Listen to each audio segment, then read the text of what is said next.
তোমার শুরুর জার্নিটা, মানে তুমি তোমার যে ইন্ট্রোডাকশনটা তোমার সম্পর্কে যদি দর্শকদের একটুখানি জানাও তাহলে ভালো হয় আর কি। আমি কৌশিক দে, আমার বাড়ি হুগলি ডিস্ট্রিক্ট। আমি মাস্টার ডিগ্রি কমপ্লিট করেছি, কেমিস্ট্রি আমার সাবজেক্ট ছিল। মাস্টার্স কমপ্লিট করার পর আমি বিএডে ভর্তি হয়েছিলাম। এবার তারপরেই এখানে আসা, এই জার্নি শুরু করা।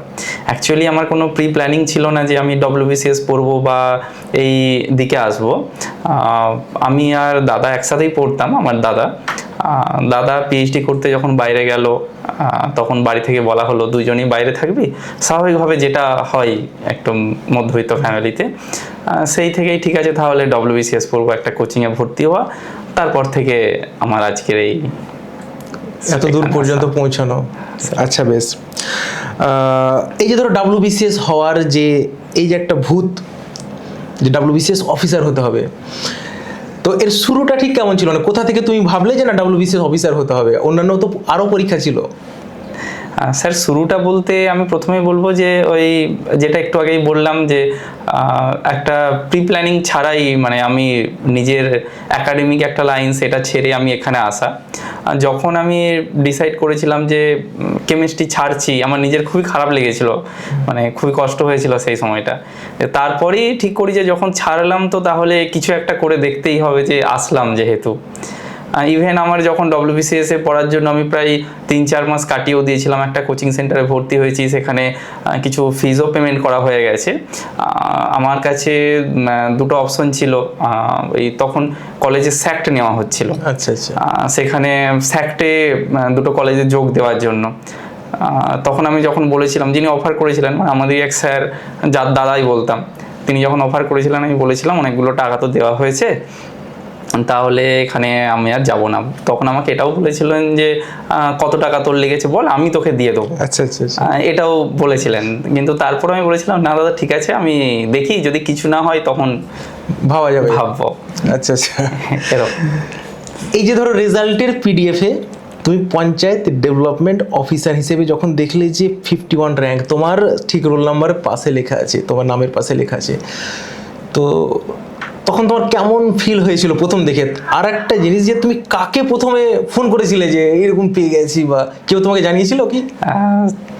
ব্যাপারটা এরকম, যেদিন রেজাল্ট বেরোয় মানে শোনা যাচ্ছিল, বিভিন্ন অনলাইন মাধ্যমে শোনা যাচ্ছিল, মিডিয়া বিশেষ করে আমি হোয়াটসঅ্যাপ বা টেলিগ্রাম এই গ্রুপগুলোতে জানা যাচ্ছিল যে রেজাল্ট খুব তাড়াতাড়ি বেরোবে। তো কবে বেরোবে এক্সাক্ট ডেটটা বোঝা যাচ্ছিল না।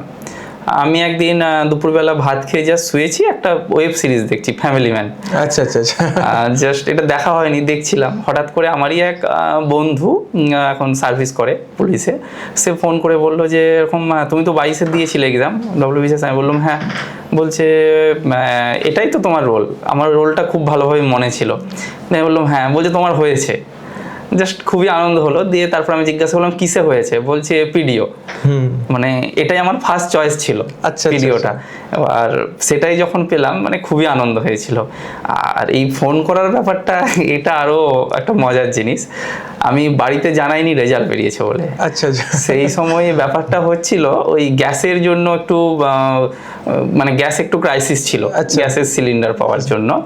এবার আমি বাড়িতে ফোন করে বললাম, মা ফোন করেছিল নর্মাল যেরকম ফোন করে, আমি ফোন করে বললাম যে এরকম বাড়ি যাব। মা বলছে হঠাৎ করে কেন? আমি বললাম যে কিছু না, মেসে থাকি আমি, যে মেসে গ্যাস শেষ হয়ে গেছে, রান্না হবে না, বাড়ি যাব।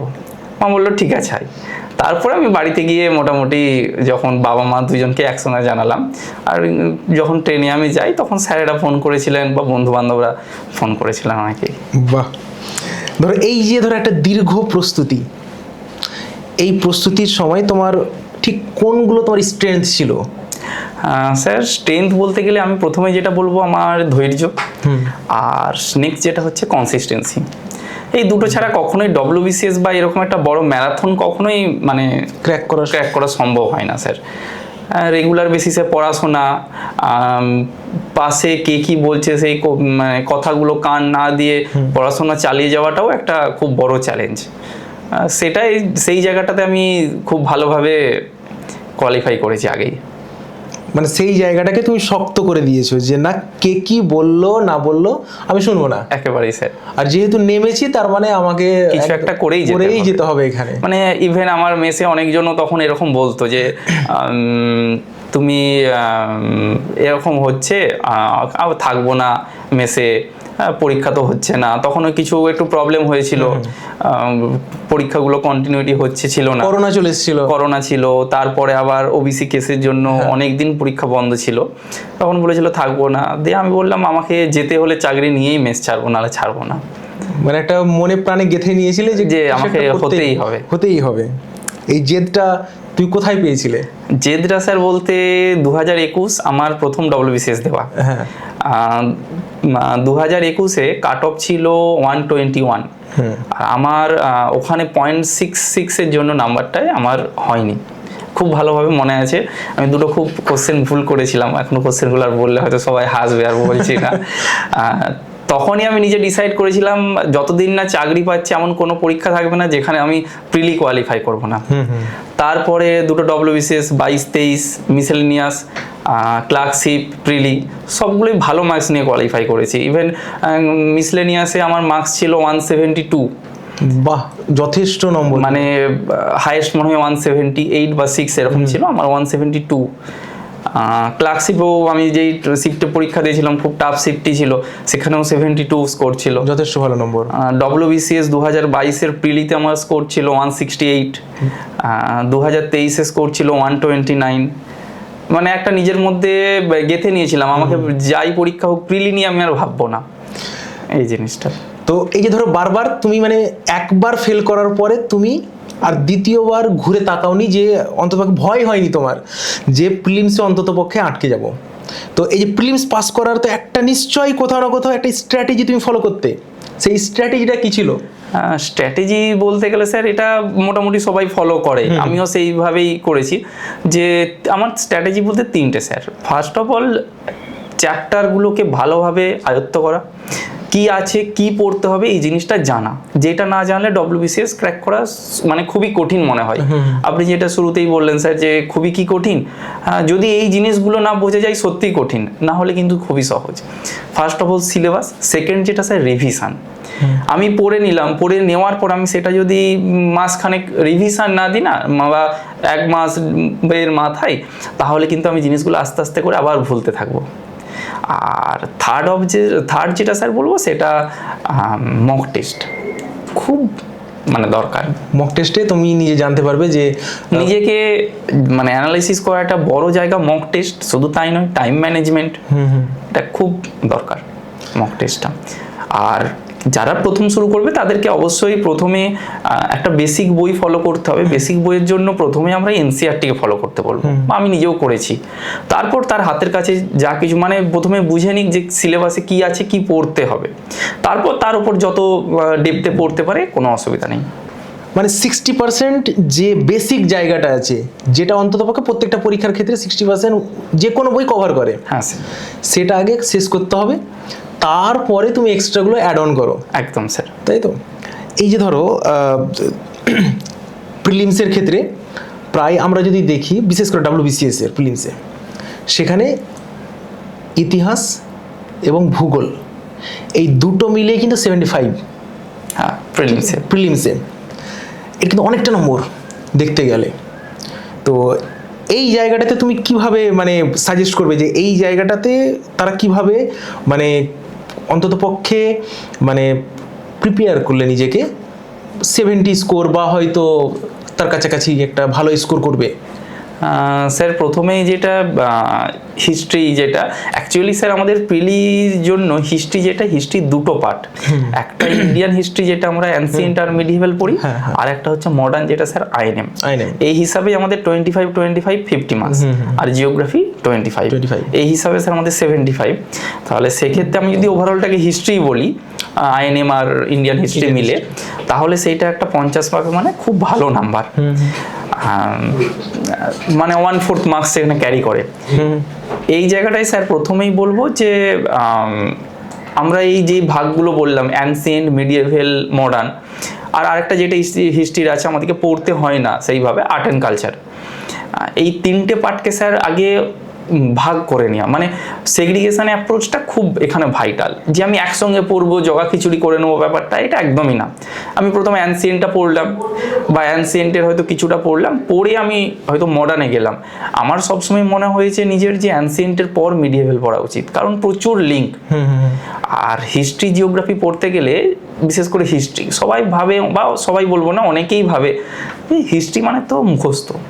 একদমই না স্যার, সেটা হিস্ট্রিকে যদি গল্প করে, গল্পের মতো করে মনে রাখা যায়, হিস্ট্রির মতো ভালো সাবজেক্ট আর নেই, হিস্ট্রির মতো স্কোরিং সাবজেক্টও আর নেই, খুব সত্যি কথা স্যার।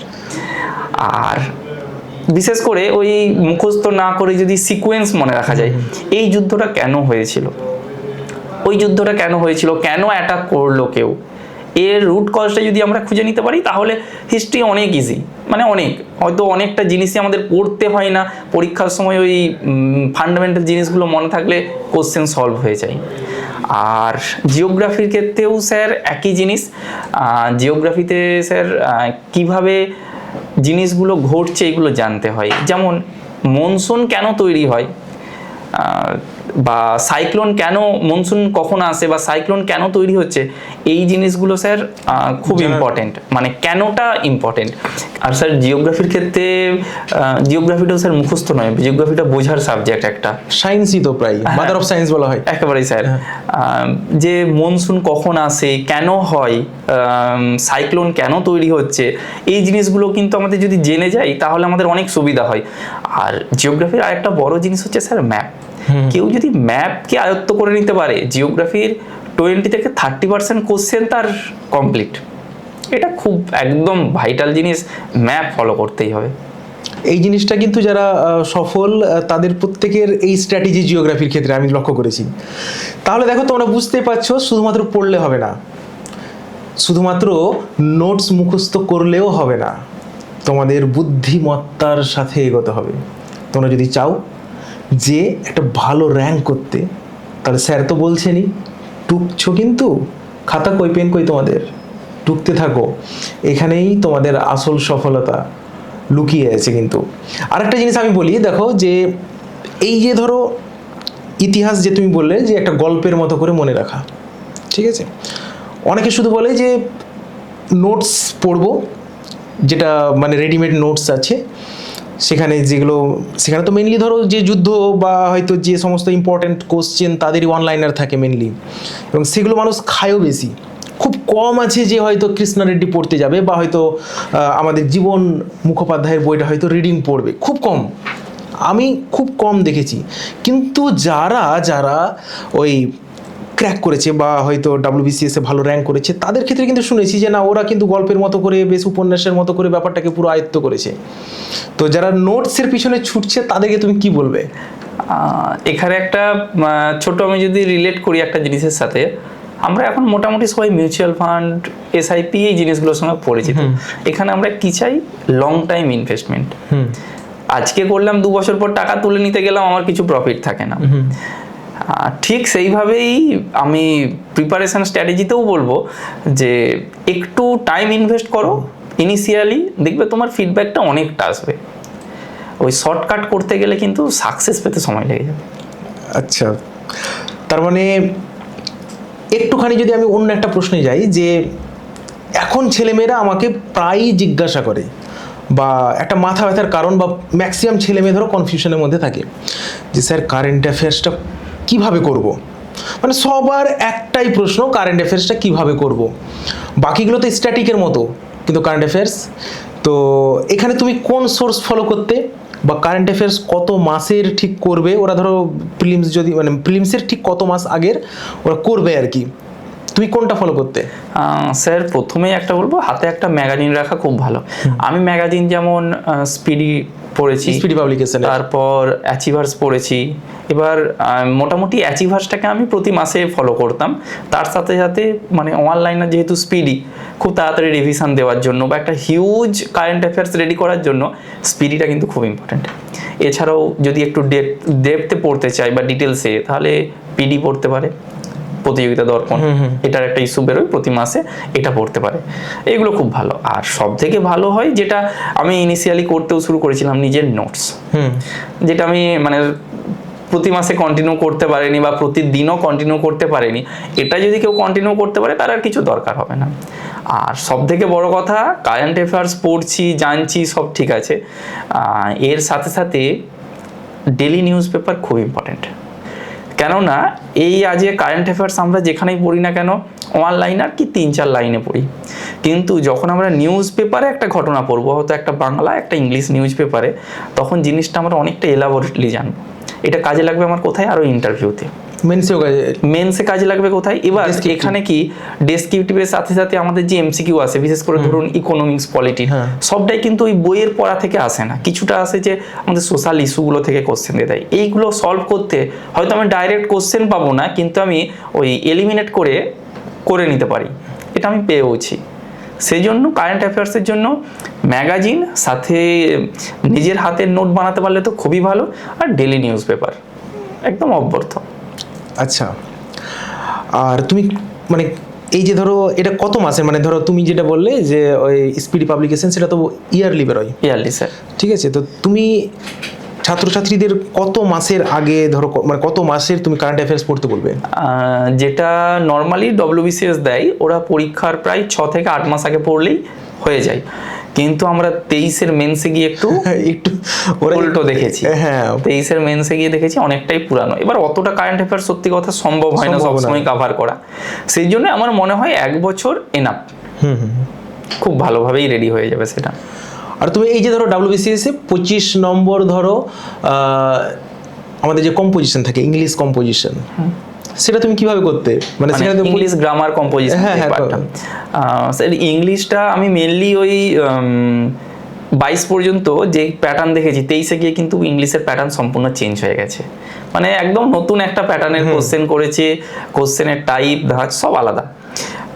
যেটা করেছিলাম স্যার, ইডিয়াম, ফ্রেজাল ভার্ব এইগুলো আমি মুখস্থ রেখে দিতাম, আর গ্রামার বা প্রিপোজিশন আর্টিকেল এইগুলো মুখস্থ রেখে দিতাম। বিশেষ করে যেটা গ্রামাটিক্যাল পোর্শনটা, মুড, এই জিনিসগুলো আমি পড়তাম, ভয়েস, এগুলো সময় পেলে পড়তাম, খুব একটা অসুবিধা হতো না। হ্যাঁ, আমি কখনোই 25-এ 25 বা 25-এ 22-23 পাইনি, কিন্তু যেই মাসটা পেয়েছি অসুবিধা হবে না। আর সবার ক্ষেত্রেই ওটাই যে 25-এ 25 মানে পাওয়ার একটু চাপই আছে, যদি 23-এর মতো কোশ্চেন হয়, না হলে অসুবিধা হবে না। ইন জেনারেল 20 পাওয়ার জন্য তুমি কি সাজেস্ট করবে নতুন যারা দিচ্ছে, বা হয়তো যারা আটকে যাচ্ছে, ভয় লাগছে যাদের ইংরেজিতে? 20 পাওয়ার জন্য স্যার প্রথমেই বলবো যে এই যেগুলো মুখস্থ পোরশন, ইডিয়ামস, হ্যাঁ, ভোকাবস, অপোজিট ওয়ার্ড, সিনোনিমস, অ্যান্টোনিম, এই জিনিসগুলো স্যার একদম মুখস্থ, মানে 10টা-15টা তো পাবেই। হ্যাঁ, সব মিলিয়ে আমার পেয়ে যাব।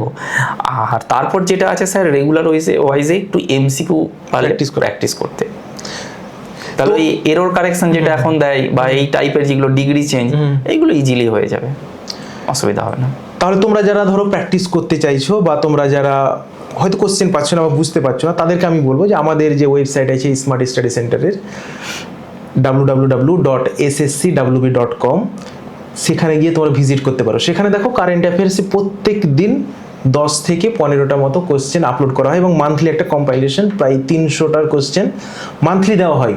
সেখানে তোমরা MCQ পাবে, এবং তোমরা PDF-ও পেয়ে যাবে সেই MCQ পরীক্ষাটা, মানে অনলাইন পরীক্ষাটা দেওয়ার পরে।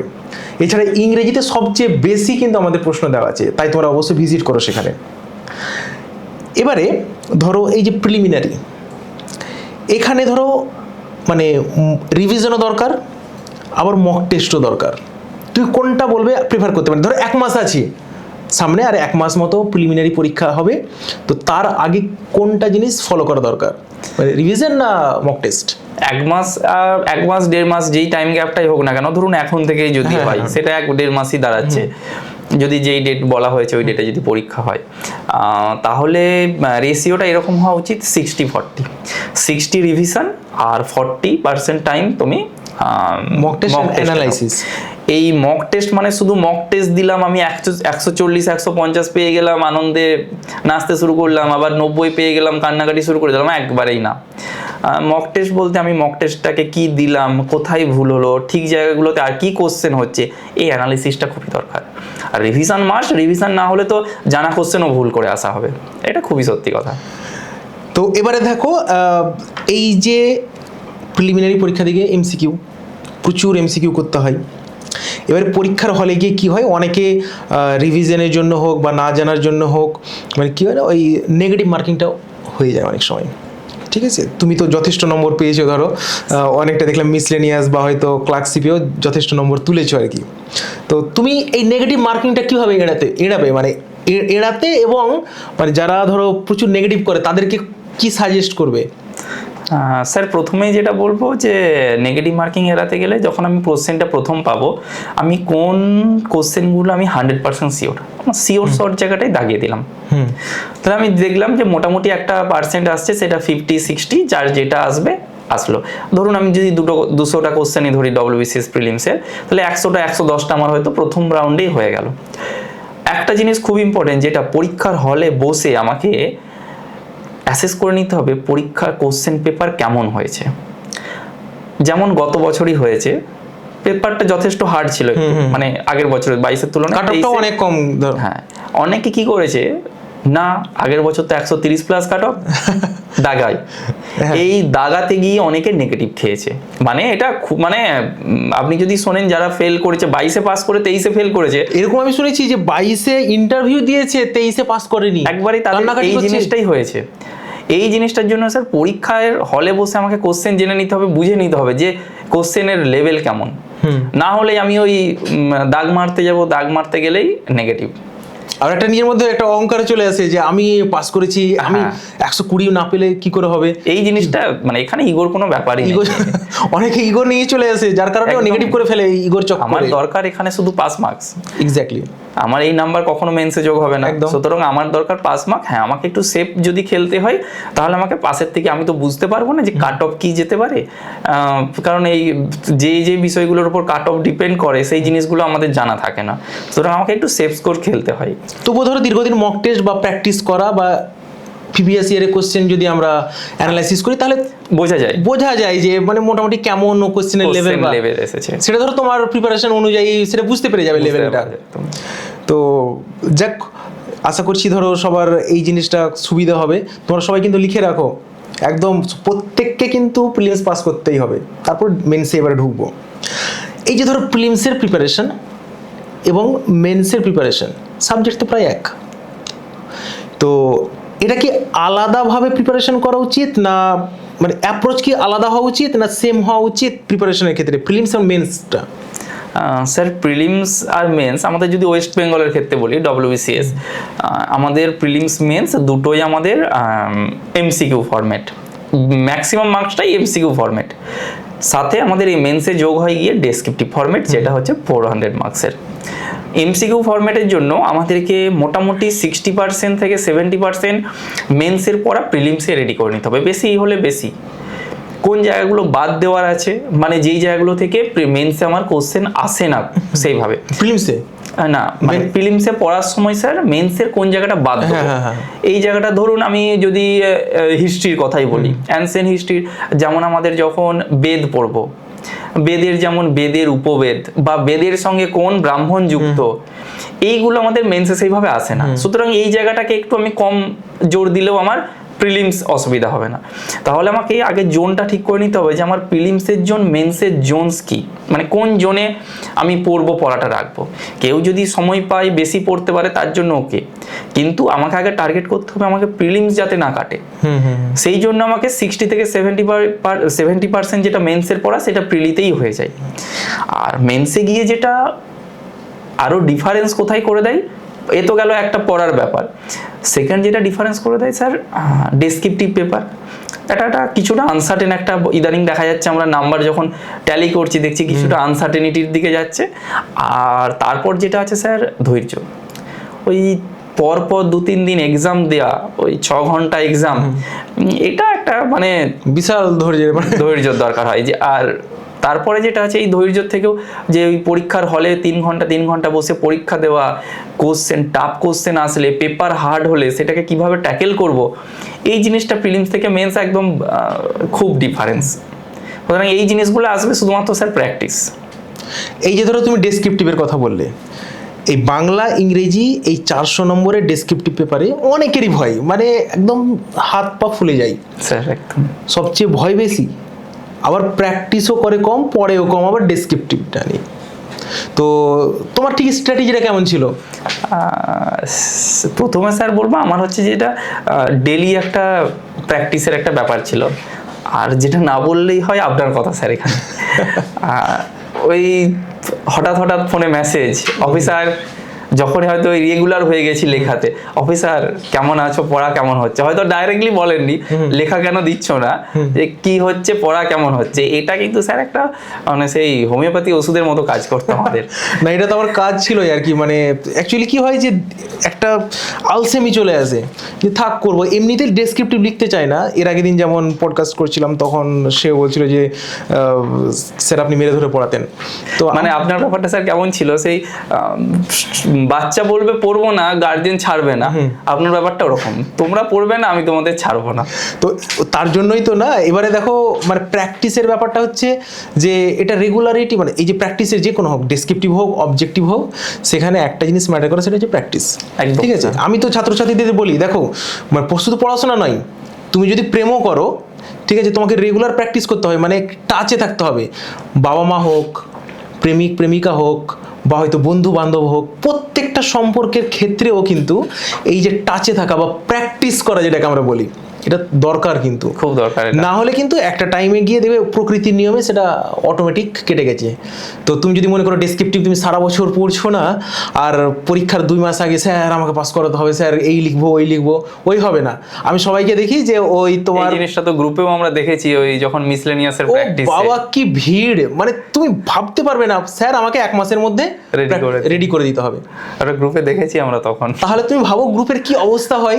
মানে আমি লিটারালি মানে চাপে পড়ে যাই তাদেরকে মানে বোঝাতে কি, যে দেখো যারা 6 মাস বা 1 বছর ধরে প্র্যাকটিস করছে তাদের কোনো ইস্যু নেই, তারা জানে, তারা যথেষ্ট তৈরি হয়েছে। আর 1 মাস আগে স্যার এটা দিন ওটা দিন, স্যার আমারটা চেক হয়নি, স্যার এই করুন, আমি মানে নিজেকে যন্ত্র মনে হয় তখন, যে আমি পাচ্ছি না, মনে হচ্ছে এরকম ব্যাপার। তবু আমি চেষ্টা করি তাদেরকে সাপোর্ট করার। অনেকে ধরো যখন সফল হয়ে যায় তখন এটা খুব ভালো লাগে। আমরা তো জানি না প্রথম দিকে যে কে সফল হবে বা কে অসফল, বা কার কতটা ক্যাপাসিটি, তবে লেখা দেখে অনেকটা বোঝা যায় যে কে কেমন। আবার অনেক সময় আনপ্রেডিক্টেবল, রাকেশের মতো, রাকেশ যেমন ওর লেখা দেখে আমি কখনোই বুঝতে পারিনি যে ও ক্র্যাক করে নেবে, কিন্তু প্রথম দিকে তো লেখা বুঝতেই পারতাম না, পড়তেই পারতাম না, এতটাই মানে সমস্যা হতো।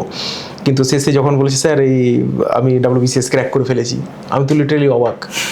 তো যাই হোক, খুব ভালো। তো প্র্যাকটিসেরটা মানে প্র্যাকটিসটা অন্ততপক্ষে খুব জরুরি। তো এই ধরো আমি যে ডেসক্রিপটিভ মার্কস, ঠিক আছে, এই মার্কস তোলার জন্য তোমার মানে তুমি কোন জিনিসটা বেশি মানে তোমার স্ট্রং ছিল ডেসক্রিপটিভে, প্রেসি না ধরো সারমর্ম, বা হয়তো মানে আরো যে ব্যাপারগুলো আছে রিপোর্ট রাইটিং, ট্রান্সলেশন, কোনটা মানে তুমি তোমার মনে হতো যে না এটাতে আমি তো যাই আসো? আমার স্যার যে স্ট্রং জোনগুলো নিজের ছিল, একটা হচ্ছে প্রেসি। আমার নিজের একটা কনফিডেন্স ছিল, যেমনই প্রেসি হোক, যেমন বড় হোক, আমি 2022-23 ইভেন মিসেলেনিয়াসেও আমরা প্রেসি, ইংলিশের ক্ষেত্রে বলছি, প্রেসি 300-350 ওয়ার্ডের প্রেসি, মানে এটাও আমার মনে হয় যে ঠিক আছে হয়ে যাবে, মানে দেখেও আমার মনে হয়েছে এই জায়গাটা আমার বরাবরই একটা ভালো জায়গা, যে আমি পড়বো, নিজে লিখে নেবো। আচ্ছা, আর যেটা স্যার এরপরে যে প্রতিবেদন বা রিপোর্ট, যেটা ওটা আমার স্যার একটা ভালো স্ট্রং জোন, নিজের মতো করে লিখতে পারবো, কারণ আমি যেহেতু নিউজ পেপার পড়ি, আমি টুকটাক আরও খবর শুনি, এই করি, অন্যান্য জিনিসগুলোর সঙ্গে খুব মানে সমসাময়িক জিনিসগুলো সম্পর্কে চেনা পরিচিতি ভালোই থাকে, সেই জন্য আমার মনে হয় না যে এই জায়গাটা খুব একটা আমাকে ভোগাতে পারে। এবার ভোগানোর জায়গা যেটা, সেটা বাকিগুলো স্যার বাংলায় বোধ পরীক্ষণটা ধরুন সবারই মানে ওটা একটা কমন জোন, ওটা নিয়ে অসুবিধা হয় না, বাকি যেটুকু আছে অসুবিধা হলে। এবারে আমি একটা জিনিস যেমন লক্ষ্য করছিলাম, যে সবাই যখন আমাকে ফোন করে বা মেসেজ করে যে স্যার আপনার কাছে পড়তে চাই, তখন ওরা বলে স্যার আমি প্রেসিটা পারি না। আমি ওদের জিজ্ঞাসা করি যখন, যে তোমার মানে কোন জায়গাটাতে মনে হয়েছে যে দুর্বলতা রয়েছে, ও স্যার আমি প্রেসি সারমর্ম এগুলো স্যার নামাতে পারি, বিশেষ করে প্রেসিটা।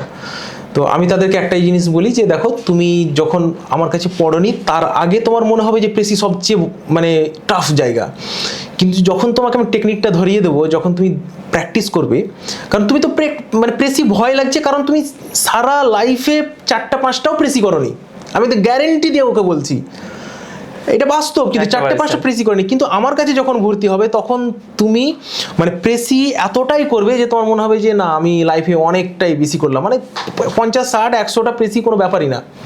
তো এই লেভেলে প্রস্তুতি চলে। তখন তারা কি বলে যে পরে যখন জিজ্ঞাসা করি যে এই যে তুমি যেমন বললে স্যার প্রেসিটা আমাকে ভালো লাগে, এখানে মজার বিষয় হচ্ছে কি জানো তো, যখন টেকনিকটা শিখে যায় তখন ওরা বুঝতে পারে যে আমাকে সবচেয়ে কম লিখে বেশি নম্বর দেওয়া হয়। বেশি নাম্বার দেওয়া হয় একেবারে স্যার। আবার ওখানে যে মানে ওই 5 নম্বর থাকে টাইটেলের জন্য, মানে আলাদাভাবে কখনো বলেই দেই WBCS পরীক্ষাতে যে 5 নম্বরের জন্য থাকছে, এখানে 35 হচ্ছে প্রেসি। তো সবচেয়ে কম লিখে বেশি নম্বর পাওয়া যায়। আবার ভয়ের জায়গাটা হচ্ছে এখানে যেহেতু কম শব্দ কম বাক্য, গুছিয়ে লেখাটা একটুখানি যদি ভুল হয়ে যায় তাহলে নম্বরটা বেশি কাটে। তো তোমরা তো প্রায় ধরো প্রেসিতে মানে যথেষ্ট মজা পাও আর কি। আমার কাছে যারা পড়ে ধরো তারা প্রত্যেকে বলে স্যার প্রেসি পেলে খুব মজা, প্রেসি যে বেশি লিখতে হবে না, কম লিখে বেশি নম্বর পাওয়ার একটা জায়গা। তো আমিও শেখাই খুব ভালো মতো, কারণ ধরো একটা 30টা শব্দের বাক্য আছে, তাকে আমি 10টা মানে কোন কোন জায়গাগুলো বাদ দেবো ধরো, মানে এই জায়গাগুলো আমার মানে কি বলবো, মানে পড়াতে বলো বা মানে এটা হয়ে গেছে আর কি। আমি কখনো ভাবিনি যে এইরকম ভাবে আমি তোমাদের টিচ করতে পারবো অন্তত পক্ষে। এগুলো স্যার ক্লাসে আমরা খুবই মানে লেখা জমা দেওয়ার পর সবার খাতা যখন নিজেরাও দেখতে পাই, এই জায়গাগুলো আমাদের স্যার খুব হেল্পফুল হয়েছে। তবু তো ধরো তোমাদের আগে যেমন করাতাম, এখন তো আরো ধরো মডেল অ্যান্সার গুলো অনেক, হ্যাঁ ওগুলো আমাদের শেষের দিক থেকে শুরু করেছি। হ্যাঁ শেষের দিক থেকে শুরু করেছি, এখন তো প্রত্যেকটা মডেল অ্যান্সার দেয় এবং যথেষ্ট মডেল অ্যান্সারে মানে ভেঙে ভেঙে বলা হয় আর কি, যে একটা বাক্যের ধরো সাবজেক্ট এবং প্রেডিকেট বা হয়তো উদ্দেশ্য বিদেহ, এটা ছাড়া কোন জিনিসটা বাদ দেবো, কোন জিনিসটা ইম্পর্টেন্ট তাদেরকে হাতে কলমে দেখানো হয় যে দেখো এই জায়গাটা কিন্তু না দিলেও চলবে।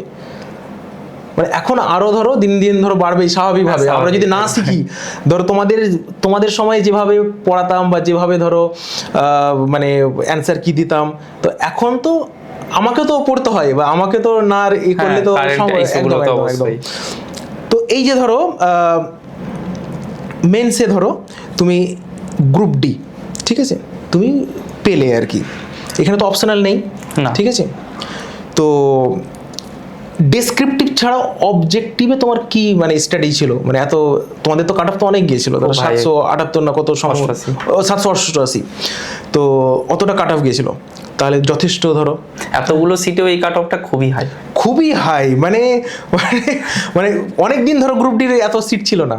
তো এখানে তুমি মানে কি স্ট্র্যাটেজি ফলো করেছিলে যার কারণে এত নম্বর তুমি মানে পেয়েছিলে আর কি? স্যার এখানে এমসিকিউ পোর্শনে যে স্ট্র্যাটেজি সেটা বলতে স্যার নিজের প্রিপারেশনের জন্য মক টেস্ট অ্যানালাইসিস, আমি অনেকগুলো মক টেস্ট দিয়েছি, মক টেস্ট অ্যানালাইসিস করেছি, আমার ভুল কোথায় হচ্ছে জোনগুলোকে আমি আইডেন্টিফাই করেছি। এইটা হলো আমার নিজের যখন প্র্যাকটিস। আর পরীক্ষার হলে বসে স্যার যেটা দরকার সেটা হচ্ছে ওই 4টে অপশনের মধ্যে অপশনটাকে খুঁজে বার করার থেকে ঠিক আমি যদি অপশনটাকে এলিমিনেট করতে পারি, এটা খুব হেল্পফুল একটা, তাহলে অ্যাকুরেসিটা অনেক বেড়ে যায়। তারপর কি এমনটা তো কখনোই হতে পারে না কারো যে 100টা কোশ্চেনের মধ্যে 100টাই আমার জানা, তাহলে আমার অজানা কোশ্চেন সবসময়, সেই জন্যই কম্পিটিটিভ পরিক্ষা যার কোনো বাধা ধরা সিলেবাস থাকে না। একদমই তাই। সেক্ষেত্রে এই অপশন এলিমিনেট টেকনিকটা কিন্তু খুব হেল্পফুল।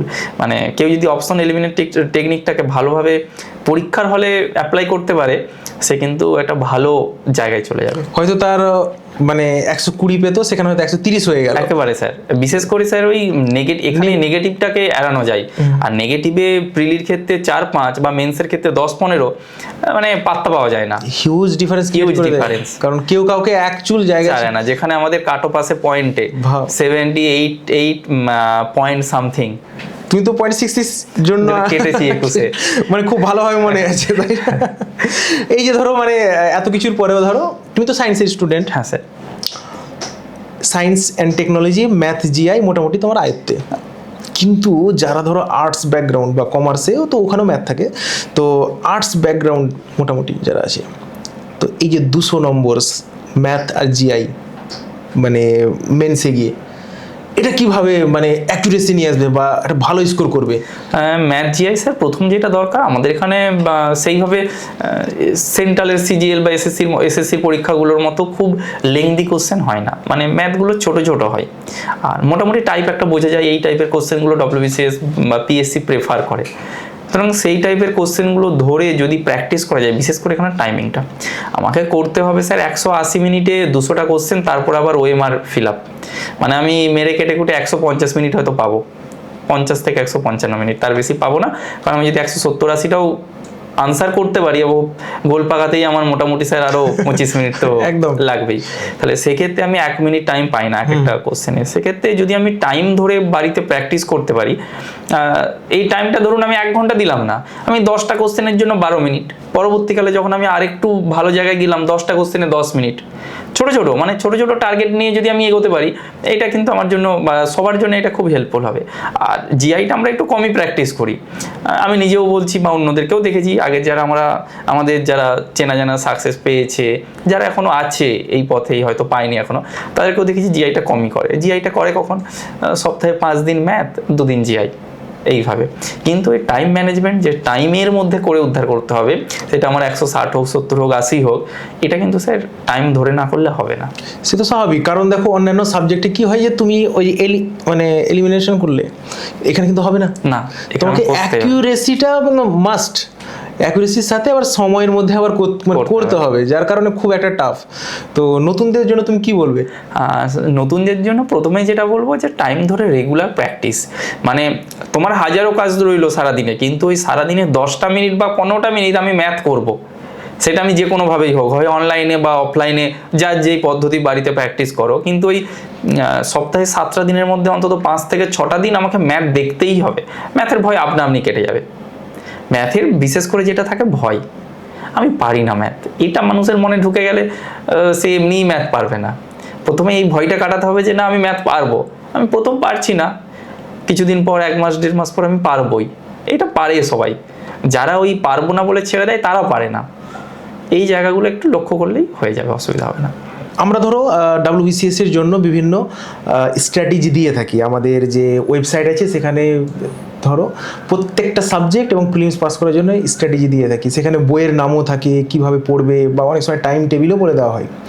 তো এর বাইরেও তুমি কি কোনো স্পেশাল বই সাজেস্ট করবে, যেটা হয়তো ইনকমন, মানে ইন জেনারেল, ধরো গ্রামের প্রত্যন্ত গ্রামে হয়তো কোনো ছেলে বা মেয়ে হয়তো প্রিপারেশন নিতে চাইছে, বা যারা হয়তো শুনছে, তারা ম্যাথের ভয়টা কাটানোর জন্য, মানে আমি ম্যাথে বলছি এই কারণে, কারণ এটা প্রায় সবারই ভয় বলতে পারো, আর এই একটা সাবজেক্ট যেটা প্রত্যেকটা পরীক্ষাতেই আছে, একেবারে একদম মানে যেটা ছাড়া যে কোনো পরীক্ষা, ইংরেজি কিন্তু নেই অনেক জায়গায় পরীক্ষা ইংলিশ, কিন্তু ম্যাথ কিন্তু আছেই।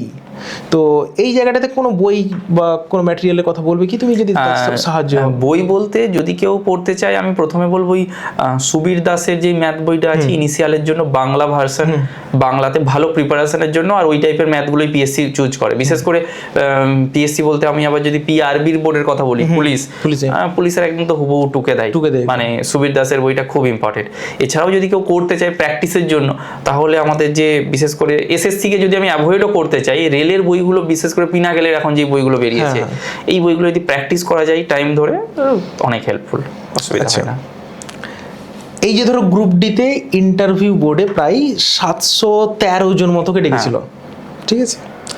তো তুমি দেখলে তোমার নামটা শর্টলিস্টেড হয়েছে, এবারে ইন্টারভিউ বোর্ডে যেতে হবে, ঠিক আছে? এই যে ইন্টারভিউ বোর্ডে যাওয়ার আগের মুহূর্ত, তোমার কেমন মনে যে ফিল হচ্ছিল, মানে অনুভূতিটা কেমন ছিল? ঠিক আমার স্যার ইন্টারভিউ যেদিন ছিল 17 তারিখ, আমার ছিল স্যার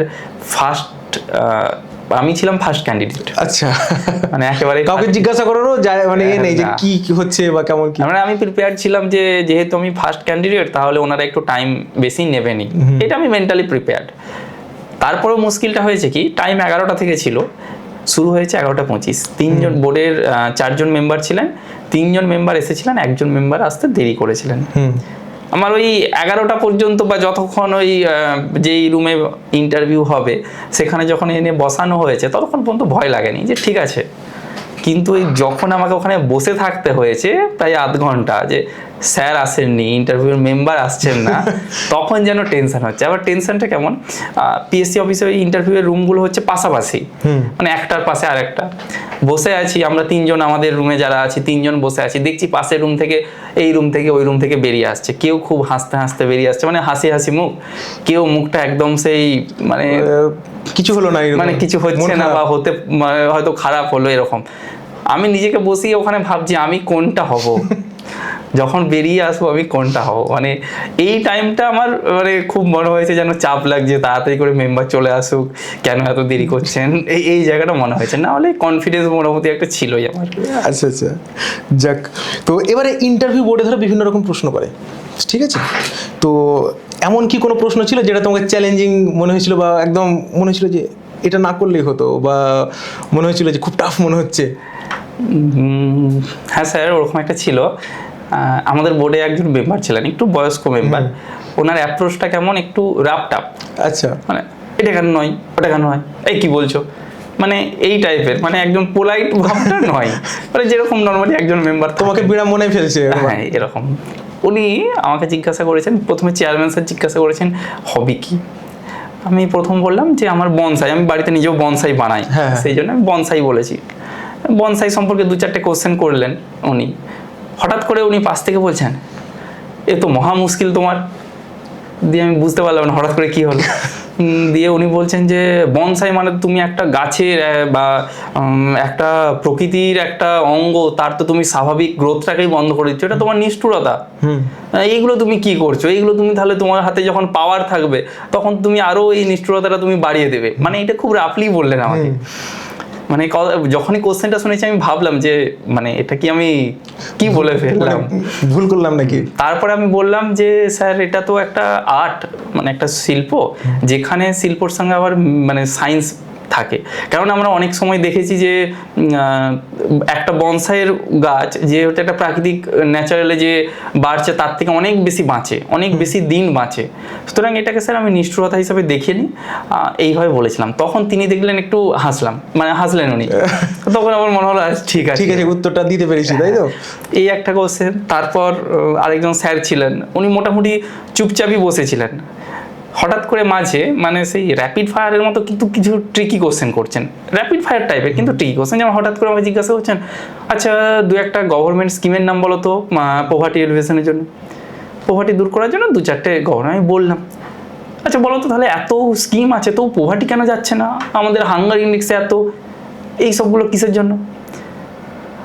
এই একটা কোশ্চেন। আবার একটা, তারপরে ওটা শেষ করতে না করতেই, আচ্ছা শহরে তো তুমি কলকাতায় যদি কথা বলো, কলকাতায় তো এত জিনিস কস্টলি, এত মানে চাপাচাপি মানুষের থাকার, এই সে মানুষ কেন গ্রাম ছেড়ে কলকাতায় আসতে চাইছে?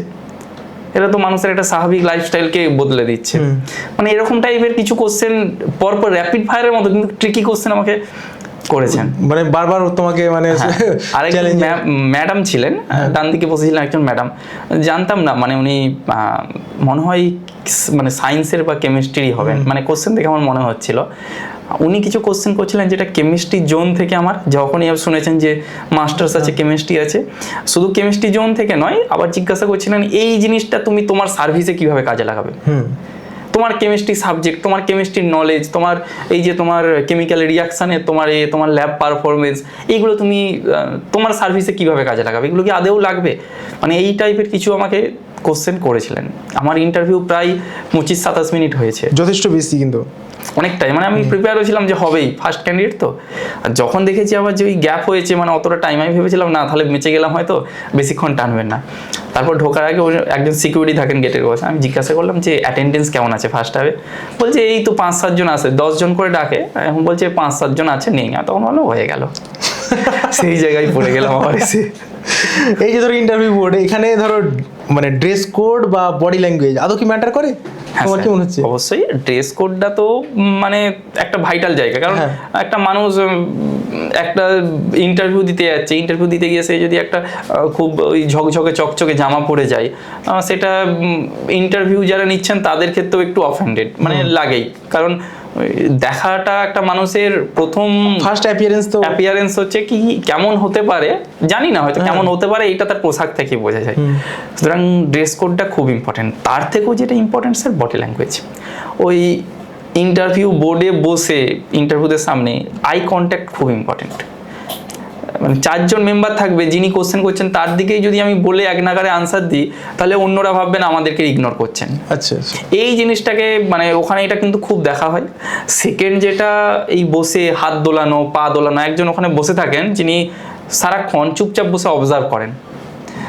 দিয়ে ওখানে বসে ওই পা দোলানো, হাত দোলানো, নখ খোঁটরানো, এইগুলো কিন্তু একদমই মানে অ্যাকসেপ্টেবলও নয়। না। তার মানে বুঝতে পারছো তো, তোমাদের কিছুদিন পরে হয়তো গ্রুপ সিডি, মানে যেটা এসএসসির গ্রুপ সিডি হয়তো ইন্টারভিউ হবে, বা আমাদের ওয়েস্ট বেঙ্গল যে পুলিশ ডিপার্টমেন্ট সেখানেও অনেক হয়তো ইন্টারভিউ হবে, বা তোমাদের 2023-এর সিডির ইন্টারভিউ তো সি সম্মত হয়ে গেছে, ডিটা বাকি আছে। হ্যাঁ, ডি তো আর হ্যাঁ এরপরেই হবে। হ্যাঁ এরপরেই হবে। তো এবং আগামীতেও ধরো 2024, 25, 26 যে যেমন দেবে, বা যারা দেখছো অন্তত পক্ষে একটুখানি খেয়াল রাখবে, স্যার যা বললেন সেগুলো অন্তত পক্ষে যাতে তোমাদের মানে নলেজে থাকে আর কি, যে ইন্টারভিউ বোর্ডে গেলে মানসিকভাবে অন্তত পক্ষে প্রিপেয়ার্ড থেকো এগুলো না করার। আর ওই ইন্টারভিউ যারা নিচ্ছেন তাদের ওই অ্যাপ্রোচ দেখে ভাবার দরকার নেই যে আমার ইন্টারভিউ খারাপ হয়ে গেল কি ভালো হলো, এটা একদমই না। মানে এমনও করেন যে হয়তো না কি পারলে, কিছু পারছো না, এরপরও ভালো নাম্বার হয়। মানে সব থেকে যেটা বলার আমার, যে কেউ যদি কোনো কোশ্চেন না পারে সেক্ষেত্রে আমি সেখানে পারছি না, জানি না, বা না জেনেও স্যার মনে পড়ছে না, এই জিনিসটা কিন্তু খুব বাজে। কারণ স্যারেরা যদি হিন্টস দেন, সেক্ষেত্রে যদি হিন্টসটাকে ক্যাচ করে আনসার না দিতে পারা যায়, সেটা কিন্তু একটা নেগেটিভ। সুতরাং আমি জানি না স্পষ্ট স্যার এটা জানা নেই বা আমার মনে পড়ছে না। হ্যাঁ, যখন যদি পরপর 3-4টে এই টাইপেরই হয়ে যায়, হতেই পারে না জানা তাই থাকতে পারে, স্যার আমার মনে পড়ছে না, স্যার এই জায়গাটায় আমার ঠিক ডেপথ নেই বলে সেটা স্পষ্ট একদম সারেন্ডার হয়ে যাওয়াই উচিত। আর ওনারা কতটা ঠিক হেল্পফুল থাকে? খুব হেল্পফুল, খুব হেল্পফুল। ইন্টারভিউ বোর্ডে যারা থাকেন ওনারা প্রথমেই চান যে যিনি এসেছেন ওনার যাতে ভয়টা কেটে যায়। প্রথমে গিয়ে একটা ইন্ট্রোডাকশান, কোথা থেকে এসেছো, এইসব জিজ্ঞাসা করেন। এবার কারো ক্ষেত্রে শুরু হয় ইংলিশে, কারো হয়তো বাংলাতে। সেক্ষেত্রে ওই ঢুকে যারা গুড মর্নিং দিয়ে শুরু করে তাদের অনেকের ক্ষেত্রে গুড মর্নিংটা ইংলিশে কন্টিনিউ করতে শুরু করে দেন। আর যারা স্যার শুভ সকাল বা এই টাইপের শুরু করে তাদের বাংলা দিয়েই শুরু হয়। মানে এরকমও হয়েছে, মানে যে হিসাবে অ্যাপ্রোচটা স্টার্টিং অ্যাপ্রোচ সেই হিসাবে ইন্টারভিউ কন্টিনিউ হয়েছে। আমরা ধরো বাংলা খাই, বাংলা মাখি, বাংলায় বলি, উঠি, বসি, ঘুমাই, সব বাংলাই, ঠিক আছে? তো এবারে এই যে ইন্টারভিউ করতে গিয়ে, মানে ইন্টারভিউ বোর্ডে অনেকের ধরো প্রশ্ন থাকে, মানে বিভিন্ন টিচার বলো বা অনেকে মানে মিসগাইড করে থাকে যে ইংরেজিতে যদি দেওয়া হয় তাহলে সেটা বেশি নম্বর পাওয়া যায় বা অ্যাডভান্টেজ পাওয়া যায়, এরকম কথা বলে থাকে। যার কারণে অনেকে বলে স্যার মানে আমাদের কি মানে ইংলিশ স্পিকিংটা শেখা জরুরি বা কিছু।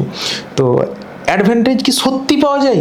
না স্যার, ইন্টারভিউ বোর্ডে সেইভাবে অ্যাডভান্টেজ মানে ওরকম ল্যাঙ্গুয়েজের বেসিসে থাকে না, কিন্তু হ্যাঁ ওনারা যদি ইন্টারভিউ ইংলিশে কন্টিনিউ করতে বলেন তাহলে কিন্তু ইংলিশেই কন্টিনিউ করতে হবে। এমনও হয়েছে 2022-এরই গ্রুপ সিতে এতে একজন বলেছিল যে তাকে ইংলিশে শুরু করেছে, স্যার আমি কি বাংলায় বলবো? বলছে না তুমি কেন বাংলায় বলবে, ইংলিশেই কন্টিনিউ করো। মানে ফোর্সফুলি তাকে ইংলিশেই কন্টিনিউ করতে হয়েছে, এরকমই। সুতরাং আমার মানে দুদিকেই আমার জেনে রাখা উচিত যে আমার যে কোনোটাই আসতে পারে, হয় ইংলিশ বা বেঙ্গলি। তোমারটা কি ছিল? আমার প্রথমে শুরুটা ছিল ইংলিশ, আমি বলেছিলাম শুভ সকাল, তারপর আমার শুরুটা হয়েছিল ইংলিশ। কিন্তু ওই কোন কি সার্ভিস আছে তোমার এই গ্রুপে, এই সমস্ত হওয়ার পর আমার বাংলাতে কনভার্ট করে দিয়েছেন মানে ওনারাই। এই যে ধরো কাট অফটা ধরো 788.25, ঠিক আছে? তো এত হাই কাট অফ, এখানে নার্ভ কন্ট্রোল করবো কীভাবে? নার্ভ কন্ট্রোল বলতে স্যার যেই জিনিসটা আমার হাতে নেই সেই জিনিসটা ভাববো না। সেই জিনিসগুলো কোনগুলো? কাট অফ কত যেতে পারে বা সিট কত থাকতে পারে, এইগুলো আমার হাতে কোনোদিনই থাকে না, বা একজন অ্যাসপিরেন্টের হাতে কোনোদিনও থাকে না। এবং এই জিনিসগুলো নিয়ে আমি ভাববো না যে আমার হাতে বা কাট অফ কত যাবে। আমার কাজ যে হার্ড বা টাফ পেপার হলেও আমি সেখানে এভারেজের থেকে ভালো একটা স্কোর করব। আমার এক্সট্রাঅর্ডিনারি হওয়ার দরকার নেই, আমার এভারেজের থেকে ভালো স্কোর করব। এই অ্যাপ্রোচটা রাখলেই কাট অফ ক্লিয়ার হয়ে যাবে। তোমাকে যখন ফর্মটা ফিল আপ করতে দেয়, যখন ইন্টারভিউ বোর্ডে গেলে, তখন তোমার ফার্স্ট চয়েস ছিল পঞ্চায়েত ডেভেলপমেন্ট অফিসার। তো তুমি কোন জিনিসটা ভেবেছিলে যে মানে কেন তুমি এই সার্ভিসটা তুমি চুজ করেছিলে? স্যার ডব্লিউবিসিএস এ যারা আসে বা যারা করতে চায় তাদের একটা মানে সুপ্ত হোক জীবন্ত হোক যাই হোক একটা ইচ্ছা থাকে মানুষের সঙ্গে থেকে কাজ করা, এটা খুব সত্যি কথা। আর পিডিও সার্ভিসটাতে আমার সেই সুযোগটাই আমি পেয়েছি। মানে আমাদের যে পঞ্চায়েত, যেটা আমাদের একটা মানে তোমাদের বাড়ির ওখানে? হ্যাঁ, আমাদের নিজের পঞ্চায়েত এলাকা। তারপর পঞ্চায়েত মানে একটা দেশের ইকোনমির বেস, মানে পলিটির বেস পঞ্চায়েত সিস্টেম। সেখানে থেকে কাজ করা, গভর্নমেন্টের প্রজেক্টগুলোকে মানুষের কাছে পৌঁছে দেওয়া, মানে যেই জায়গায় যাওয়ার কথা, এই জায়গাগুলোতে কাজ করতে পাওয়া মানে নিজেকে সত্যি খুব ভাগ্যবানই মনে হয়। সেই জন্যই স্যার আগেই পিডিও আমার ছিল। তো তোমার ধরো এলাকা ওখানে তো পঞ্চায়েত, হ্যাঁ স্যার। তাই তো? তো সেখানে ধরো মানে তোমাকে ধরো সেই জায়গাতে দেওয়া হলো, তোমার আরামবাগ, তোমার কোন পঞ্চায়েত? আমার বালিগ্রাম পঞ্চায়েত। বালিগ্রাম, তাই তো? তো বালিগ্রাম পঞ্চায়েতের সাধারণ মানে তোমাকে আমি জানি না, হয়তো তুমি পাবে না সেখানে, হ্যাঁ, তো তো সেখানে যদি দেওয়া হয়, তো বালিগ্রাম পঞ্চায়েতের সাধারণ মানুষ বা তোমার ভালোবাসার মানুষ বা তুমি যেখানে খেলেছো, যে জায়গাগুলোতে তুমি বিচরণ করেছো, তো তার জন্য তুমি কি করতে চাও মানে সেখানে? হ্যাঁ, প্রথমে যদি বলবো আমার কাছে যদি এরকম চয়েস আছে যে নিজের গ্রামে আসার, আমি প্রথমে না বলবো সেটা। আচ্ছা, না বলার কারণটা হচ্ছে স্যার সেখানে পরিচিতিটা অনেক বেশি, তো কাউকে না করতে পারবো না করতে পারা যায় না, এই ব্যাপারগুলো চলে আসে, সুতরাং আমি প্রথমে না বলবো। কিন্তু আমার যদি সেখানে করার কিছু থাকে যে আমি গ্রামের জন্য কিছু করে দিতে পারবো, সেটা কারো সাহায্য হোক, কাউকে বলে করেই হোক, সেটা তো অবশ্যই করবো। তার মধ্যে প্রথমে যেটা, আমাদের গ্রামে বা আশেপাশে কোথাও খেলার মাঠ নেই একটাও। এখন ওই ছেলে মেয়েদের মধ্যে দুপুরবেলা বিকেলবেলা বন্ধুদের সঙ্গে ঘুরতে যাচ্ছে, খেলার মাঠে তো যাই না, ওই মোবাইল নিয়ে বসে পড়লো। এখানে আমি প্রথমে একটা খেলার মাঠের কথা বলে দেবো, যে খেলার মাঠ একটা হোক, তার জন্য যা যা গভর্নমেন্ট থেকে, পঞ্চায়েত, বিডিও অফিস থেকে যা যা হেল্প দরকার করবে, এটা আমি প্রথমেই। তারপর তো রাস্তাঘাট স্যার। তুমি ধরো খেলার মাঠের কথা বললে, এখন ধরো সোশ্যাল মিডিয়ার যুগ, মানে সোশ্যাল মিডিয়া ছাড়া চলা অসম্ভব। এবারে অনেক সময় কি হয় যে হয়তো একটা কেউ হয়তো লিঙ্ক পাঠালো যে এটা দেখতে, আমি দেখতে গিয়ে ওই যে একটা ভিডিও বা রিলস দেখতে গিয়ে আমার কখন যে ঘন্টার পর ঘন্টা চলে গেছে মানে বুঝতেই পারি না। এটা সবার সমস্যা, এটা প্রত্যেকটা স্টুডেন্টের সমস্যা, এবং যারা ধরো মানে সোশ্যাল মিডিয়া প্রেমী তাদের তো সমস্যা। এবার তারা কনসেন্ট্রেট করতেই পারছে না যে আধা ঘন্টা বা 1 ঘন্টা বসে 5টা MCQ করবো বা হয়তো একটা ডিসক্রিপটিভ লিখবো, এটা করতে পারে না। তো তোমার কি সমস্যা হয়েছিল এই জিনিসটা, বা তুমি কিভাবে সামলাতে সোশ্যাল মিডিয়াটাকে ব্যালেন্স? সোশ্যাল মিডিয়াতে আমি আমার হোয়াটসঅ্যাপের নোটিফিকেশন আজও দেখবেন অফ আছে।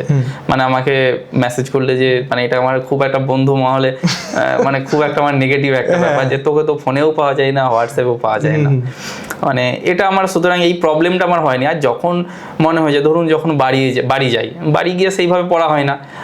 আর আমার বন্ধু বান্ধব যারা ছোটবেলা থেকে বড় হয়েছে তারা ম্যাক্সিমাম যদি বাইরে, সুতরাং বাইরেও যে খুব একটা বেরোনো হয় তা নয়, সেই জন্য সেই মুহূর্তে মোবাইলটা খুব ঘাটা হয়। এবার তারপর যখন মেসে ফিরে আসি, সেই অভ্যাসটা কিছুটা রয়ে যায়, তখন ওটা মানে একটু প্রবলেম হয় যে 2-1 দিন পরে আবার ঠিক আছে অ্যাডজাস্ট করে নিই, 2-1 দিন একটু হোয়াটসঅ্যাপ ফেসবুক যাই আছে নাকি একটু ঘাটলাম, তারপর ঠিক আছে আস্তে আস্তে করে কন্ট্রোল করে নিলাম। এবারে ধরো প্রস্তুতির সময় তোমার মনে হতো যে মনে হচ্ছে আর হবে না, ছেড়ে দিই, আর ভালো লাগছে না, তো এরকম তো আসেই না স্যার, এটা আমার আসেনি বা আসতে দিই। আচ্ছা আচ্ছা, আসতে দাওনি একদম স্যার। তো ধরো অনেকের তো মানে আসে, ধরো ডিপ্রেশন, 7 বছর 8 বছর ধরে দিচ্ছে, হচ্ছে না, পয়েন্টের জন্য বাদ পড়ে যাচ্ছে, তো তোমার মানে তুমি কি সাজেস্ট করো তাদের, যে যারা হয়তো মানসিকভাবে বিধ্বস্ত হচ্ছে, যে সমস্ত ছাত্রছাত্রী বা তোমার বন্ধুরাই অনেকে আছে হয়তো, তো কি সাজেস্ট করবে তাদেরকে এই জায়গা থেকে বেরোনোর জন্য? প্রথমে যেটা হচ্ছে স্যার, ওই এটা হচ্ছে একটা সেই ছোঁয়াচে রোগ। কেমন, ধরুন আপনি একটু ডিপ্রেসড, আমি হয়তো সেই জায়গায় নেই এখনো, আপনি আমার কাছে এসে হচ্ছে না, এই পরীক্ষা তো হচ্ছে না, এই কিছু হবে না, আর কতদিন, এই কথাগুলো যদি বারবার কেউ শুনতে থাকে না, তার মধ্যে ওই ছোঁয়াচে রোগটা চলে আসে। আমি প্রথমেই বলবো, এই যারা ডিপ্রেসড পারসন, নেগেটিভ মানে চিন্তা ভাবনা সবেতেই নেগেটিভ, তাদেরকে প্রথমেই অ্যাভয়েড করো। ট্রাই করো যে ভাই এটা এরকম নয়। আজকে যদি আমাকে অনেকজন বলতো কৌশিকদা কিছু হচ্ছে না, বা কৌশিক আর হবে না, আমি ম্যাক্সিমাম জনকে এইটাই বলতাম, আচ্ছা যদি 2 মাস পরে পরীক্ষা হয়, তুমি প্রিপেয়ার্ড বা তুই প্রিপেয়ার্ড, অন্য কিছু না। 2 মাস পরে পরীক্ষা, ধর পিএসসি আজকেই বলে দিল 2 মাসের গ্যাপেই তো পরীক্ষা নিয়ে নেয়, তাহলে তুই প্রিপেয়ার্ড তো, পাস করতে পারবি কনফিডেন্সের সাথে। বলতো কেউ হ্যাঁ কেউ না, না হতেও পারে নাও পারে, কোশ্চেন কেমন হয়, তাহলে তুই এই কথাগুলো বলছিস কেন? এই জায়গাগুলো কিন্তু নিজের কাছে, যে আমি অন্য কেউ আমার মধ্যে কোনো একটা জিনিস ইনপুট করে দেবে, আমি সেটা নিয়ে বেরাবো, একদমই এটা না। আমার কাছে কেউ ডিপ্রেশনের বা নেগেটিভ কথাবার্তা বললে, ভাই আমি এরকম ভাবি না, আমি চাকরি নিয়েই বেরোবো, সুতরাং আমার কাছে বলে লাভ নেই এই সমস্ত, আর তোরও হবে তুইও পড়, এখানে না, মানে যে লেগে থাকবে, পড়বে, কষ্ট করবে, সে WBCS পাবে না, এটা হতে পারে না। এর আগের পডকাস্টে যেমন আমি ধরো তন্ময়ের সাথে মানে আলোচনা করছিলাম, সেখানে ও বলছিল যে স্যার আমি প্রথমবার যখন ইন্টারভিউ দিলাম, প্রথমবার ইন্টারভিউ দেওয়ার সময় কিছু দাদাকে পেয়েছিলাম যারা আজও আমার সাথে কন্ট্যাক্টে আছে, এবং আমি সেই সমস্ত মানুষদের পাশে পেয়েছি যারা অলরেডি অফিসার ছিল বা হয়তো মানে অন্য ট্রাই করছে। তো তারা সব, তাদের মধ্যে একটা পজিটিভ অ্যাপ্রোচ ছিল। তারা কখনো ভাবেনি যে পরীক্ষা হচ্ছে না, কি হচ্ছে কি, ওরা জানে এটা আমাদের হাতে নেই, কিন্তু তারা নিজেদের মতো প্রিপারেশন চালিয়ে গেছে, নিজেকে ধরে রেখেছে। ওই যে একটা পজিটিভ মেন্টালিটির মধ্যে থাকা, এবং মানে এটা খুবই, ও বলছিল যে স্যার মানে তোর হবে, মানে এইরকম বলার জন্য একজন মানুষ চাই, কিন্তু মানে এটা আমার খুব ভালো লেগেছে ওর লাইনটা, যে তোর হবে। তো এই যে ধরো একটা পজিটিভ মেন্টালিটির মধ্যে থাকা, বা আমার কাছে অনেকে বলে পরীক্ষায় তো হচ্ছে না স্যার, মানে প্র্যাকটিস করে কি করব, পরীক্ষায় তো হচ্ছে না, কিন্তু এটা ভাবে না যে যে কোনো মুহূর্তে হয়ে যেতে পারে। তুমি যে এই যে একটা গ্যাপ দিয়ে দিচ্ছ, এই যে 4 মাস পরীক্ষা তো হচ্ছে না, চলো 4 মাস আমি প্র্যাকটিস করবো না বা পড়বো না বা রিভিশন করবো না, এই গ্যাপটা পূরণ করতে কিন্তু তোমার মাথা খারাপ হয়ে যাবে। তুমি মানে প্রথমত হচ্ছে আমরা নতুন কিছু তো শিখতে পারবো না, দ্বিতীয়ত হচ্ছে তুমি যা কিছু শিখেছো সেগুলো আবার ভুলে যাবে। তো এটা একটা মানে মারাত্মক জায়গা। তো তো এবারে ধরো আমরা বেশি আর এগোবো না, তো কয়েকটা জাস্ট প্রশ্ন আছে, ঠিক আছে? তো তার মধ্যে আমি তোমাকে বলবো যে যারা একদম নতুন, একদম শূন্য থেকে শুরু করতে চাই, কারণ অনেকে ধরো আমাকে ফেসবুকে প্রশ্ন করে যে স্যার মানে আপনার পোস্টগুলো দেখে মোটিভেট হই, যে আপনি বলেন যে না আবার শুরু করো, তো অনেক দিন হয়ে গেছে, বিয়ে করে নিয়েছি, তো আবার BCS তো একটা তো চক্রপুজো, মানে এখানে কেউ ঢুকে গেল আবার তাকে বের করতে মাথা খারাপ হয়ে যায়, মানে শেষ বয়স পর্যন্ত তার মনের মধ্যে একটা বাসনা থাকে, পাক না পাক, যে মানে একটা যে মানে সুপ্ত বাসনা যেটাকে বলা হয়, এটা থাকেই যে না যদি হতো, যদি পারতাম দিতাম, কিন্তু বয়সের সাথে সাথে তো মানুষের মেমোরি পাওয়ার, ধৈর্য, সমস্ত কিছু ক্ষয় হতে থাকে, যার কারণে হয়তো হয়ে ওঠে না, কিন্তু সুপ্ত বাসনা থাকে। তোমার কি আছে এরকম যে ধরো তোমাদের গ্রুপ ডি হয়ে গেল, ধরো WBCS অফিসারই বটে, তবে কি এক্সিকিউটিভ হওয়ার কোনো সুপ্ত বাসনা? অবশ্যই। তো সেটা তুমি কিভাবে সাকার করবে বলে মনে করছো? প্রথমে স্যার যেই সার্ভিসে যাব, সার্ভিসটা যাবো তো আমি যে জন্যই মানে আমাকে গভর্নমেন্ট অ্যাপয়েন্ট করছে, সেই সার্ভিসটা তো আমার যতটা মানে দেওয়ার আমি পুরোটাই দেবো। তারপর আমি আমার যেটা অফ টাইম, ছুটির দিন, আমার অফিসের কাজের বাইরে দিনে বা রাতে যে সময়টা পাবো আমি অবশ্যই ইউটিলাইজ করার চেষ্টা করবো, যেটা মানে যাতে আমার অবশ্যই এটা হয়ে যায়। বাহ, তাহলে তো এটা খুব ভালো একটা জিনিস। তবে আরেকটা জিনিস আমি তোমাকে প্রশ্ন করব, যে মানে যেটা আমি বলতে চাইছিলাম, যারা একদম নতুন আসছে তাদেরকে তুমি কি বলছো?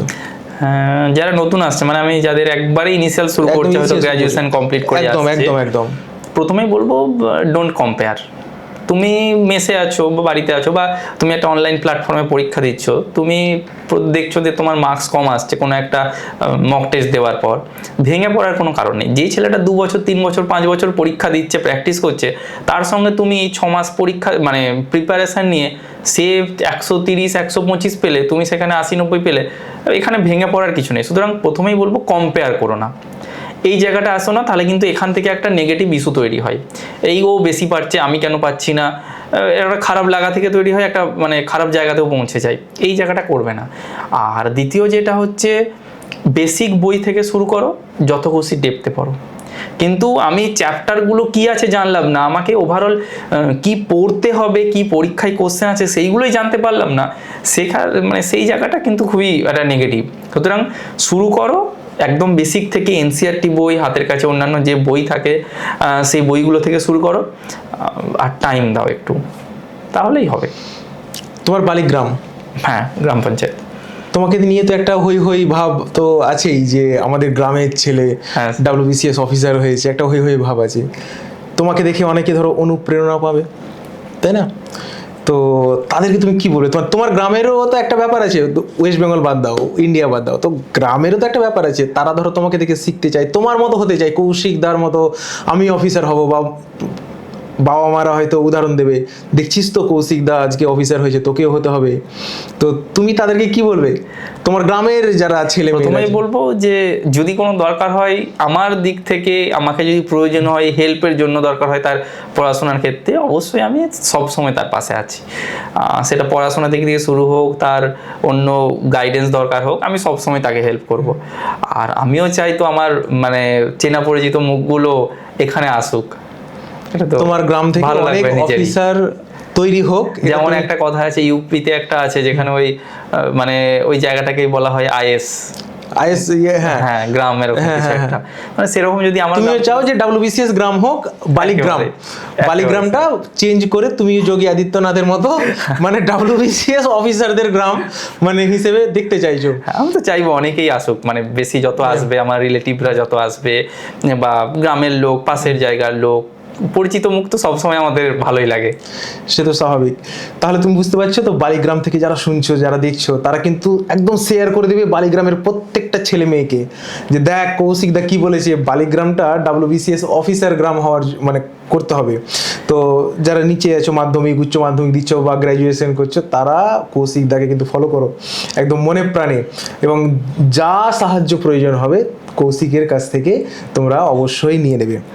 এবারে আমরা চলে যাব একটা র্যাপিড ফায়ার, ঠিক আছে, একদম র্যাপিড ফায়ার প্রশ্ন, ঠিক আছে। তারপরে আমি লাস্টে একটা ট্রিকি একটা মানে একটা কোশ্চেন জিজ্ঞাসা করবো, তারপরে র্যাপিড ফায়ারের জন্য। তো কোশ্চেন করছি, হ্যাঁ স্যার। ঠিক আছে। হার্ড ওয়ার্ক না smart work? Smartly hard work. বাহ। সেলফ স্টাডি না কোচিং? প্রপার গাইডেন্স থাকলে সেলফ স্টাডি, নয়তো কোচিং প্রেফার করা যায়। অনলাইন ভিডিও দেখা নাকি অফলাইনে পড়া? অফলাইন পড়া, অনলাইনে ডিস্ট্রাকশনের সুযোগটা অনেক বেশি থাকে। Very good. পড়ার সময়ে কোনো মানে সাইডে ব্যাকগ্রাউন্ডে হয়তো মিউজিক চলছে, এটা না ধরো ম্যাথ করছে, অনেক সময় বলে যে ম্যাথ করতে করতে মিউজিক শুনতে ভালো লাগে, না একদম সাইলেন্ট মুডে পড়াশোনা করা? অবশ্যই স্যার, পিন পয়েন্ট সাইলেন্টটাই বেটার। ওই সেই সমুদ্রের নাবিকের মতো, নাবিক মানে কোনোভাবে দিকভ্রষ্ট হয়ে গেলে যেমন আর মানে খুঁজে পাওয়া যাবে না। আমাদের WBCS এর সিলেবাসটাও ঠিক এরকমই, এতগুলো সাবজেক্ট। সুতরাং অবশ্যই মানে আমার প্রেফারেন্স যে এত জিনিস মনে রাখতে হবে, তার জন্য যথেষ্ট কনসেন্ট্রেশন দরকার হয়, সাইলেন্স মোডটাই বেটার। এবার অনেকে করে ম্যাথ করতে এই করতে গিয়ে গান শোনে, আমি করি না, কিন্তু এটা কেউ যদি অ্যাকসেপ্ট করে নিতে পারে, করতে পারে, তাহলে সে অবশ্যই করতে পারে, অসুবিধা হবে না। সাফল্যের প্রথম ক্রেডিট তুমি কাকে দেবে?